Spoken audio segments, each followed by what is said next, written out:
Hi welcome to our channel. ప్రస్తుతం మనతో పాటు దాము బాలాజీ గారు సీనియర్ జర్నలిస్ట్ ఉన్నారు. వారితో ఒకసారి మాట్లాడదాం. సార్ నమస్కారం సార్. నమస్తే సార్, అమెరికాలో ఒక తెలుగు విద్యార్థి ఆత్మహత్య చేసుకొని చనిపోయారు. ఇప్పుడు ఇది సెన్సేషన్ గా క్రియేట్ చేసింది. అంటే ఈ విధంగా చాలా మంది స్టూడెంట్స్ సూసైడ్ చేసుకొని చనిపోతున్నట్టుగా వార్తలు వినిపిస్తున్నాయి సార్. అంటే అక్కడ వేధింపులు ఎక్కువైపోయాయని కూడా అంటున్నారు. అంటే ఇండియన్ స్టూడెంట్స్ అందరూ కూడా అసలు ఏం జరుగుతుంది అమెరికాలో, మరి ఈ విధంగా సూసైడ్ చేసుకోవడానికి కారణం ఏంటి, మీరేం చెప్తారు సార్ దీని గురించి?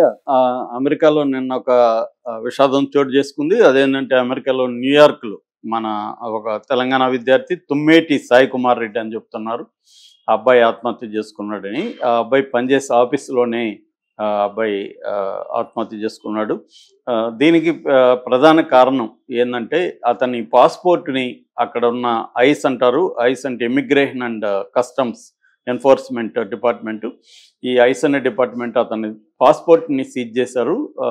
దానివల్ల అతను ఇంకా మనం ఏం చేయాలి, ఇక్కడ బతకలేము, ఇంట్లో నుంచి డబ్బులు అడగలేము ఇంకా అని చెప్పి అతను ఫ్రస్ట్రేషన్తో ఆత్మహత్య చేసుకున్నట్టుగా చెప్తున్నారు. అంతకుముందు కూడా హనుమకొండ జిల్లా కమలాపూర్ మండలం మాదన్నపేటకు సంబంధించిన బండి వంశీ అనే అబ్బాయి కూడా ఆత్మహత్య చేసుకున్నాడు. అంటే ఈ 2-3 వారాల్లోనే తెలుగు విద్యార్థులు 3-4 ఆత్మహత్య చేసుకున్నారు. అలాగే మన ఇండియన్ విద్యార్థులు కూడా చాలామంది ఆత్మహత్యలు చేసుకుంటున్నారని చెప్తున్నారు. దీనికి ప్రధాన కారణం ఆల్రెడీ మనం చాలాసార్లు చెప్పుకున్నాం. అదేంటంటే ట్రంప్ అక్కడ యాంటీ ఇమిగ్రేషన్ పాలసీని బలంగా తీసుకొచ్చాడు. ఇందులో ప్రధానంగా చెప్పుకోవాలంటే 2 రకాలు ఉన్నాయి. ఒకటి ఇల్లీగల్ ఇమిగ్రెంట్స్ని గుర్తించి వాళ్ళని పంపించేయడం. ఆల్రెడీ ఇల్లీగల్ ఇమిగ్రెంట్స్ అంటే ఏదో ఒక పేరు, ఒక వీసా పేరుతో అక్కడికి వెళ్ళి ఆ వీసా పరిధి దాటిపోయినా కూడా అక్కడే ఉండిపోవడం ఒకటి. రెండోది ఒక స్మగ్గిల్డ్ రూట్స్లో కొలంబియా నుంచి పనామా నుంచి అట్లా వెళ్ళడం, మెక్సికో నుంచి వెళ్ళడం, కెనడా ద్వారా వెళ్ళడం, దీన్నే డాంకీ రూట్ అని పిలుస్తారు. ఆ డాంకీ రూట్లలో అక్రమంగా అక్కడ ప్రవేశించడం.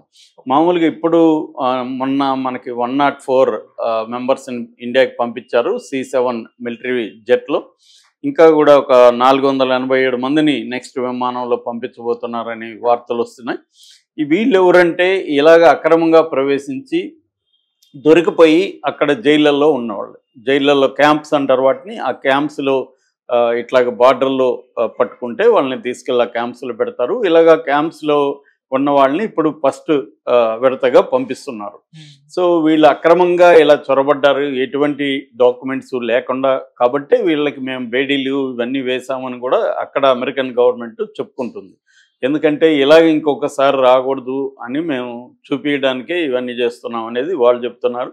దాన్ని ఇండియా వ్యతిరేకిస్తుంది. కాకపోతే పబ్లిక్గా మోడీ రేపు 13వ తేదీ ట్రంప్ని కలవబోతున్నాడు కాబట్టి ట్రంప్తో చెప్పే అవకాశాలు ఉన్నాయని చెప్తున్నారు. అంటే ఇలాగ బేడీలు వేసి ఇలాగ తీసుకురావడం అనేది కరెక్ట్ కాదని మోడీ ట్రంప్కి చెప్పబోతున్నాడని అంటున్నారు. ఏదేమైనా అది పరిష్కారం అయ్యే అవకాశం ఉందా లేదా చూడాలి. అయితే విద్యార్థులు మన రెండోది ఇప్పుడు ఒకటేమో ఇల్లీగల్ ఇమిగ్రెంట్స్, 2 విద్యార్థులు ప్రాపర్ వీసాతోనే వెళ్తారు. F1 వీసా ప్రధానంగా, అవి కాకుండా కొన్నిసార్లు M1 వీసా కూడా వెళ్తారు. M1 అంటే ప్రొఫెషనల్ కోర్సెస్ చదివే వాళ్ళకి M1 వీసాలు ఉంటాయి. F1 అంటే రెగ్యులర్గా అక్కడ ఇంజనీరింగ్ అవ్వచ్చు, ఇట్లాంటి వాటిలో. మొన్ననే ఓపెన్ డోర్స్ అనే ఒక సంస్థ నివేదిక చెప్పింది, మన విద్యార్థులు అంటే ప్రపంచవ్యాప్తంగా ఉన్న స్టూడెంట్స్ అమెరికాలో ఎవరెవరు ఉన్నారు, ఎంతమంది ఉన్నారు, వాళ్ళు ఏమేమి చదువుతున్నారు, ఇవన్నీ డీటెయిల్స్ ఓపెన్ డోర్స్ అనే సంస్థ పెట్టింది. అందులో ప్రధానంగా ఇండియన్ విద్యార్థులు 3,30,000 మంది అక్కడ చదువుతున్నారు. వీళ్ళు గతంలో కంటే కూడా 23% ఎక్కువ ఉన్నారు. ఇంతకుముందు అయితే మనకంటే చైనా వాళ్ళు ఎక్కువ ఉండేవాళ్ళు. చైనాను కూడా ఇండియా దాటేసింది. ప్రధానంగా మ్యాథ్స్, కంప్యూటర్స్ ఈ విభాగంలో ఎక్కువ మంది చదువుతున్నారు. 42.9% విభాగంలో విద్యార్థులు ఉన్నారు మన ఇండియన్స్.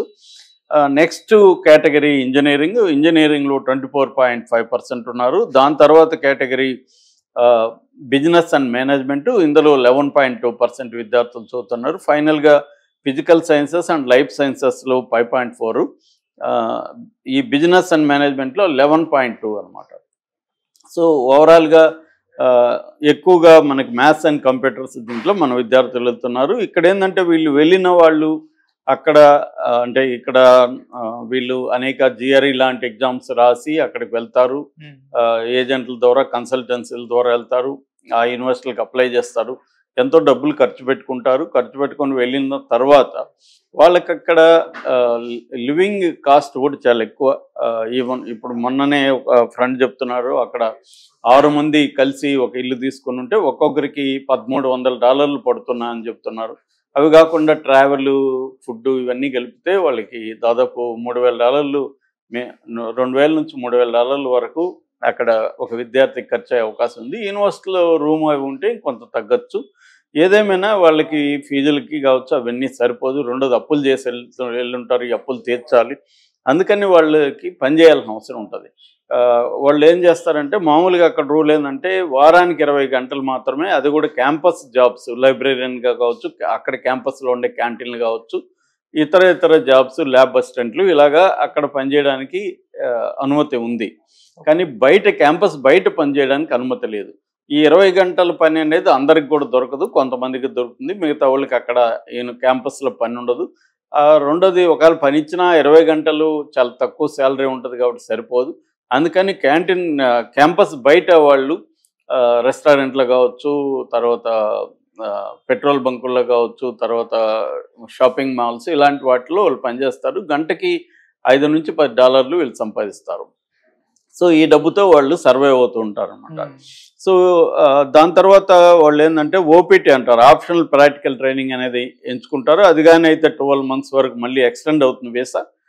అట్లాగే స్టెమ్ అంటారు. స్టెమ్ అంటే science, technology, engineering and maths. ఆ కోర్సులో కానీ చేరితే 24 నెలల వరకు మళ్ళీ పెంచుకోవచ్చు. ఇలాగ మ్యాక్సిమం అక్కడ పెంచుకుంటూ ఉంటూ చదువు కంప్లీట్ చేసేసి అక్కడే జాబ్స్ పొందాలనేది బేసిక్గా. అందుకే మనం చదువుకోవడానికి అమెరికా వెళ్తున్న ఇండియన్ విద్యార్థుల్లో 80% వెనక్కి రావట్లేదు, ఓన్లీ 20% మాత్రం వెనక్కి వస్తున్నారు. 80% అక్కడే ఏదో ఒక జాబ్లో సెటిల్ అయిపోతున్నారు అనమాట. ప్రధానంగా ఇంతమంది అంటే 3,30,000 మంది మన విద్యార్థులు ఎందుకు అక్కడ ఉన్నారనే దానికి ప్రధాన కారణాలు ఏంటంటే, ఒకటి ఆపర్చునిటీస్, జాబ్ ఆపర్చునిటీస్ మంచిగా ఉండడం. 2 ఎడ్యుకేషనల్గా ఇక్కడ మంచి యూనివర్సిటీస్ లేవు మనకి, ప్రొఫెషనల్ యూనివర్సిటీ, ఐఐఎంస్, ఐఐటీస్ సరిపోయిన్ని లేవు అనమాట. వీటి మీద మోడీ ప్రభుత్వం కాన్సన్ట్రేట్ చేయాలని రంగరాజన్ లాంటి ఎకనామిస్టులు ఎప్పటి నుంచో చెప్తున్నారు. అది లేదు. అదే అమెరికాలో కానీ చూస్తే మనకి MIT, Massachusetts institute of technology కానీ, స్టాన్ఫోర్డ్ కానీ, హార్వర్డ్ కానీ, ప్రిన్స్టన్ యూనివర్సిటీ కానీ, యూనివర్సిటీ ఆఫ్ కాలిఫోర్నియా, బెర్క్లీ కానీ ఇలాంటి టాప్ 10లో ఉండే, వరల్డ్లోనే టాప్ 10లో ఉండే యూనివర్సిటీలు అక్కడ అమెరికాలో ఉన్నాయి, ఇండియాలో లేవు.